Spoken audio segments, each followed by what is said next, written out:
The transmission came at 2:17 Universal Time Coordinated.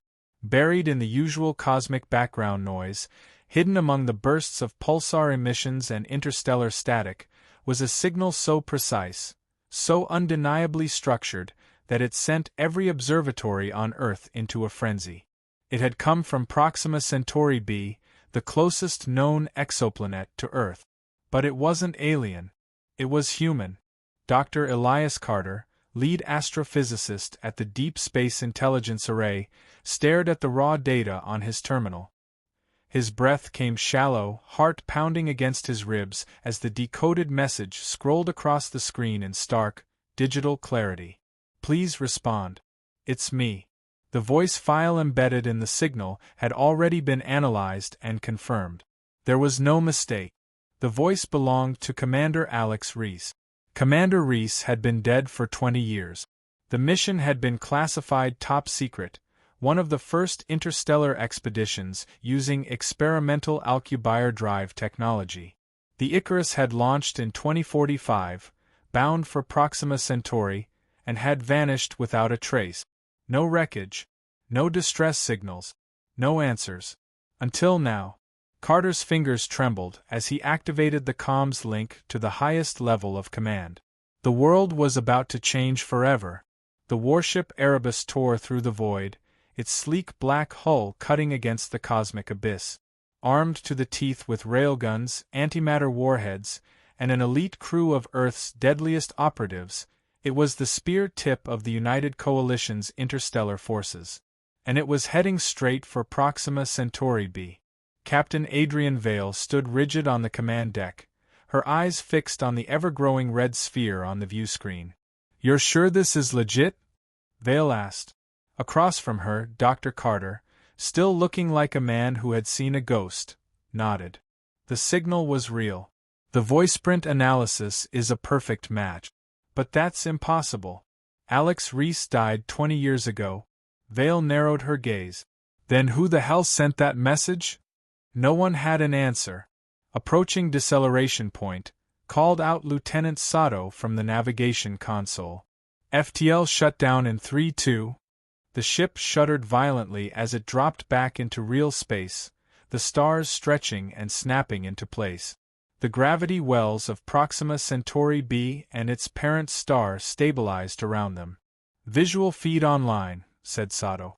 "Bringing up surface scans now." The holoscreen flickered, bringing the planet into sharp relief. Proxima b was a harsh world, tidally locked, its dark side frozen in eternal night while the other faced the hellish radiation of its sun. The narrow twilight zone in between was the only habitable region, a thin belt of rocky terrain and turbulent storms. And something was waiting for them. "Jesus Christ," whispered Carter. A structure loomed on the surface. A massive, jagged edifice of black metal and twisting spires, it stretched for miles across the horizon. It looked ancient. Impossible. "It's a station?" Vale muttered. "I thought we'd find wreckage, maybe a beacon. Not a goddamn city." "No signs of life," said Sato. "But there is an energy source coming from within. Something still running down there." Vale exhaled. "All right. Lock in a landing trajectory. We're going down." The Erebus touched down on a plateau of cracked rock, its landing struts kicking up clouds of rust-colored dust. The planet's thin atmosphere hissed against their helmets as the strike team disembarked, their exosuits gleaming under the dim red light of the dying star. Dr. Carter adjusted his oxygen readout. "Breathable, but barely. We stick to the suits?" Vale led the team forward, rifles raised. The station loomed over them, its architecture something between industrial and organic, like a structure that had grown rather than been built. "Command, we are entering the site now," Vale said into her comm. They stepped through a vast, yawning entrance, the interior of the station stretching into endless blackness. Emergency lights flickered on along the walls as if recognizing their presence.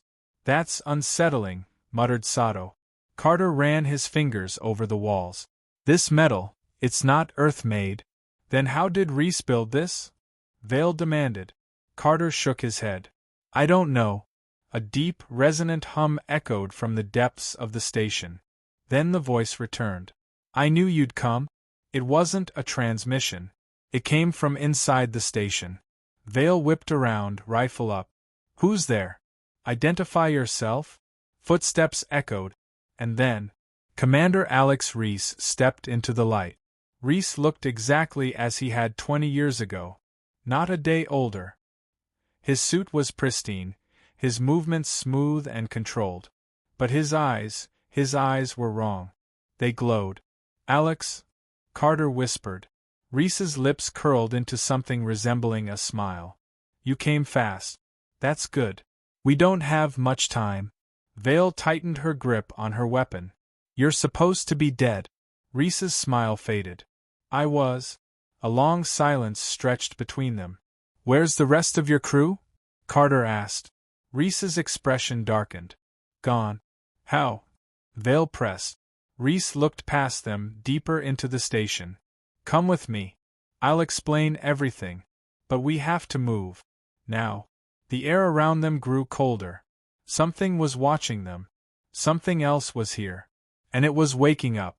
The team followed Reese deeper into the station, their boots clanking against the metal floor. The emergency lights flickered in rhythmic pulses, as if the station itself had a heartbeat. Captain Vale kept her rifle raised, eyes scanning every shadow. Something was wrong. Reese walked too calmly, too confidently, as if he belonged here. As if the station recognized him. Dr. Carter broke the silence. How are you still alive, Alex? Reese didn't stop walking. I shouldn't be. Explain? Reese turned, his glowing eyes unreadable. The Icarus never crashed. It was taken. Vale stiffened. Taken? By what? Reese exhaled. You don't want to know. They descended a winding corridor, the walls smooth and seamless, unlike any human construction. Faint symbols pulsed along the surface, alien, unreadable.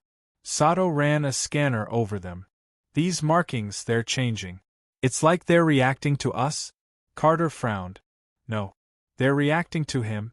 Reese ignored them and continued walking. This station isn't abandoned, Vale muttered. It's alive. They entered a vast chamber, and every light in the station surged to full power. A monolithic machine dominated the center of the room. A spire of pulsating black metal, its veins coursing with a sickly blue energy. The hum of power thrummed in their bones. Reese turned to them. This is what called you here. Vale narrowed her eyes. What is it? Reese hesitated. A relay. For what? Reese exhaled. A warning. Suddenly, the air vibrated with a low-frequency sound. The walls pulsed. The lights dimmed, and a deep, guttural noise, something between a whisper and a growl, echoed through the chamber. Then the shadows moved. Vale spun, rifle snapping up. Contact! The darkness rippled, pulling itself into shape.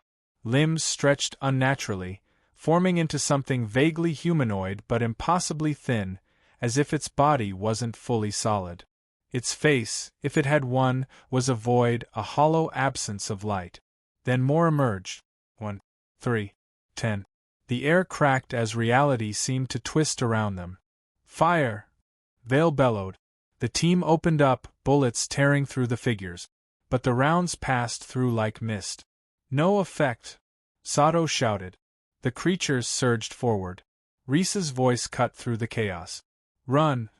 They sprinted down the corridors as the station shifted around them, the walls folding and reconfiguring like a living labyrinth. The hell is happening? Sato yelled. It's waking up, Reese shouted back. What is waking up? Vale demanded. Reese's eyes burned like embers. The ones who took the Icarus. Carter's stomach dropped. You mean? They were never dead, Reese said. They were waiting. The ship's AI crackled in Vale's earpiece. Captain, you need to get back to the Erebus. Now. Evac coordinates, now. Vale barked. A new voice slithered through their comms. You should not have come. The frequency was wrong, warped and layered, as if multiple voices spoke at once. Carter's breath turned shallow. They weren't hearing it. They were feeling it. Reese grabbed Vale by the shoulder, eyes wild. They know you're here. A wall split open, revealing a gaping abyss of writhing tendrils and impossible geometry. A force pulled at them, not gravity but something deeper, something that clawed at their very atoms. Sato screamed as he was lifted off his feet. His body distorted, twisting between moments, flickering in and out of existence. Then he was gone. No sound. No body. Just gone. Vale grabbed Reese by the collar. What are they? Reese's voice was hollow. They call themselves the Echoed. Why? Carter demanded. Reese's glowing eyes met his. Because they were once like us. The room shook.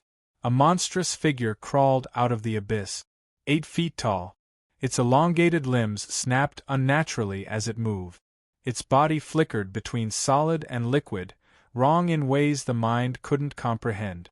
And its face. Carter's heart stopped. It was Sato. Or what was left of him. Sato's voice rasped, warped beyond recognition. We see you. The lights died. The station screamed. The lights didn't come back. Only the sound remained. A deep, wet whisper layered with voices that shouldn't exist. We see you. Then, movement. Vale shoved Carter forward. Move. The corridor twisted like a living thing, its walls stretching and warping as if the station itself wanted to consume them. Sato, or what had once been Sato, lunged, his form flickering between moments, existing in too many places at once. The hollow pits where his eyes should have been burned with unnatural light. Reese spun, grabbing Vale and Carter by their vests, dragging them forward. Do not look back, he bellowed. The team sprinted through the pulsating corridors, their boots slamming against the shifting floor. The walls trembled, reacting to them, as if the station was aware of their presence. Vale's heart pounded. She knew it. This wasn't a derelict. This was a trap. The hum of energy spiked as the station tried to rearrange itself, its architecture folding like liquid. They weren't running down a corridor. They were being herded. And ahead, a door. Not one of the shifting, alien passageways. This was human. Oh, metal. Stamped with an insignia they hadn't seen in decades. Icarus. Reese slammed his palm against the panel. The door groaned, resisting, then hissed open. They threw themselves inside. The door slammed shut. Then, silence. Just their ragged breath. The room was dark, lit only by the flickering red emergency lights. Consoles lined the walls, old Earth tech blinking weakly. The air smelled of rust and decay. And in the center, a cryopod. Vale stepped closer, her pulse hammering. The glass was clouded with ice, but she could see something inside. A figure. She wiped the frost away, and felt her blood turn to ice. It was Reese. Unmoving. Frozen. Identical to the man standing behind her. Carter backed away, horror creeping into his expression. What the hell? Reese was silent. Carter turned to him, voice shaking. If you're here. Reese met his gaze, the glow in his eyes pulsing. Then who do you think I am? Vale ripped her pistol from its holster, leveling it at him. Step back. Now. Reese didn't move. The red lights dimmed. Then the whispers returned. But this time they came from inside the pod. You shouldn't have come. The glass shattered. The figure inside moved. And the station came alive. The walls rippled, the ceiling distorting as dark, jagged tendrils pushed through. Reality fractured, the room stretching outward as if it were expanding into an abyss. Carter grabbed Vale's arm. We need to get out of here. The second Reese, the one in the pod, was changing. His body convulsed, his flesh warping between human and something else. His eyes snapped open, and his screaming filled the room. But his mouth didn't move. The sound came from everywhere. The lights exploded, plunging them into darkness. Then, hands. Cold. Clawing. Pulling. They weren't alone. Vale fired blindly. Carter screamed as something latched onto him, its touch like burning ice. Reese, the Reese they had followed, grabbed Vale by the throat. His voice was calm. You don't understand. Vale struggled, kicking, trying to pry his fingers off. His grip was inhuman. They sent me back, he murmured, his eyes flickering. Not to warn you. His fingers tightened. To bring you. The shadows swallowed them whole. The world ripped apart. Vale couldn't breathe. She was falling, not down, not up, but through something that wasn't space, wasn't time. Flashes of memory, but not hers, burned through her mind. A ship. A crew. The Icarus. The station wasn't built here. It was grown. A wound in reality. A trap. They had never received a signal. The station had called them. And now it was feeding. Then, stillness. Vale's body slammed onto a cold, hard surface. She gasped for air, her lungs screaming. Carter groaned nearby, clutching his ribs. The pain was real. The ground beneath them was solid. She forced herself up, and froze. They were outside. Above them, a sky swirled. Not black, not space, but a shifting, deep blue void, alive with twisting patterns. The stars moved unnaturally, as if the very fabric of the universe was broken. And ahead, the station. Except it wasn't a station. It was a city. Massive. Ancient. A sprawling labyrinth of structures that defied geometry, their surfaces pulsing with unreadable glyph. Towers stretched infinitely high, then curved, their peaks vanishing into the sky. At the city's center, a monolith, vast, watching. Carter gripped Vale's arm. His voice was barely a whisper. This isn't Proxima Centauri B. Vale's blood ran cold. No, she whispered. It's somewhere else. The shadows moved. A chorus of whispers rose. And from the abyss, they came. They echoed. Hundreds, maybe thousands. Watching. Waiting. Then a voice, impossibly deep, impossibly old, rumbled through the air. The door is open. Vale realized the horrifying truth. They weren't the first ones here. They wouldn't be the last. And they weren't leaving. They didn't move. Couldn't. The echoes stood before them. Hundreds, shifting in and out of existence like reflections on shattered glass. Their faces were wrong, not monstrous but familiar. Carter let out a strangled whisper. They're us? Not copies. Not imitations. Future. Past. Twisted versions. Echoes of everyone who had ever set foot on this station. On this planet. Trapped in an endless loop. Vale's heart hammered. We have to run. Carter shook his head, eyes locked on the monolith in the distance. No. We end this. Then the sky screamed. The echoed moved. Not walking. Not running. Glitching. 1 second they were yards away. The next, inches from their faces. Vale yanked Carter back as a version of herself flickered into existence before them, her face half dissolved, her eyes pleading. Don't. Then it was gone. The monolith hummed, and the station answered. The ground shook violently. Towers bent as if being pulled toward the structure's core. A deep, rhythmic pulse vibrated through the air, rattling their bones. Vale grabbed Carter's wrist. The monolith is the key, she shouted over the deafening hum. Carter nodded, his jaw clenched. But Reese, the real Reese, was still standing in the distance, staring at the massive, living structure, frozen in place. Carter yelled. Reese, move. Reese didn't blink. I remember, he whispered. His voice was different. Vale's stomach dropped. Reese? He turned to them, and the light in his eyes had changed. A deep, golden glow. The same glow that had flickered in the echoed. I'm already part of it. Then the sky tore open. It wasn't light. It wasn't darkness. It was something else.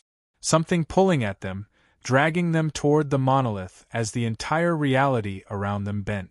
The echoed vanished, pulled into the rupture like dust in a storm. Vale's breath hitched. It's collapsing.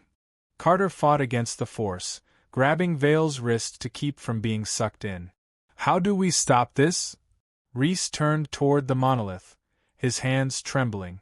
It's not a station, he murmured. Vale screamed over the chaos. What is it? Reese met her gaze. A beacon. Carter's face twisted in horror. For what? Reese exhaled sharply. To bring them here. Then the sky opened. And they arrived. They weren't creatures. They weren't ships. They were concepts given form, vast, incomprehensible beings stretching across space like living constellations. Their forms were fluid, their edges fraying into raw, cosmic energy. The Echoed weren't the first victims. They were the messengers. Vale's mind fractured trying to comprehend the scale of what she was seeing. These weren't invaders. They were architects. And they had been waiting. The monolith shuddered, its surface splitting into 1,000 shifting panels, revealing an abyssal core pulsing with unnatural energy. The station. The signal. The trap. It was never a warning. It was a welcome. Vale turned to Reese. Tell me we can stop this. He didn't answer. His form was flickering. Carter swore. Vale, he's changing.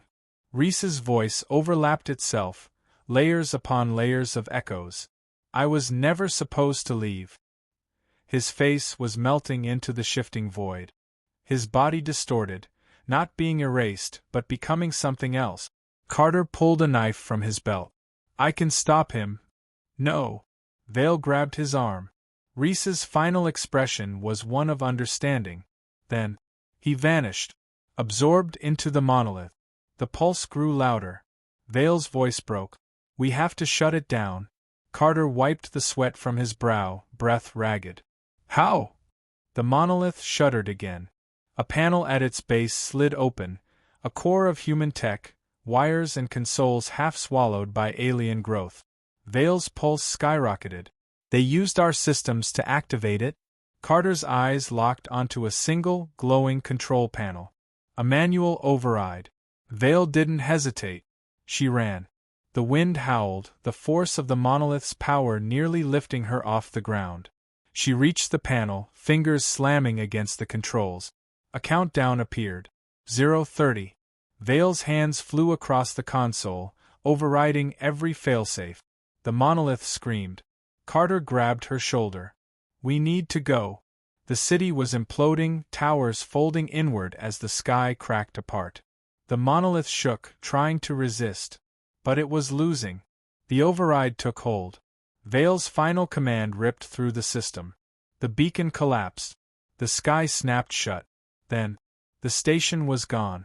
Vale woke to the soft hum of an engine. Cool air. A sterile scent. She was alive. Carter sat across from her in the medical bay, staring at the ceiling. He looked like he hadn't slept in days. She swallowed hard. Where are we? Carter exhaled. The Odyssey picked up an emergency distress beacon, yours. Pulled us in just before everything collapsed. Vale sat up, her pulse still racing. And the station? Carter was silent for a long time. Then he looked at her. It never existed. Her breath stopped. What? Carter's jaw tightened. There's no record. No debris. No evidence.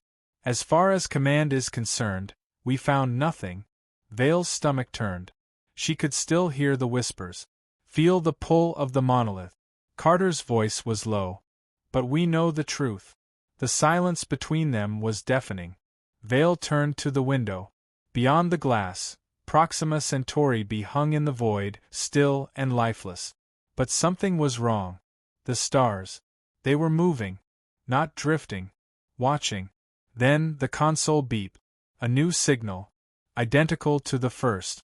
And this time, it was coming from Earth.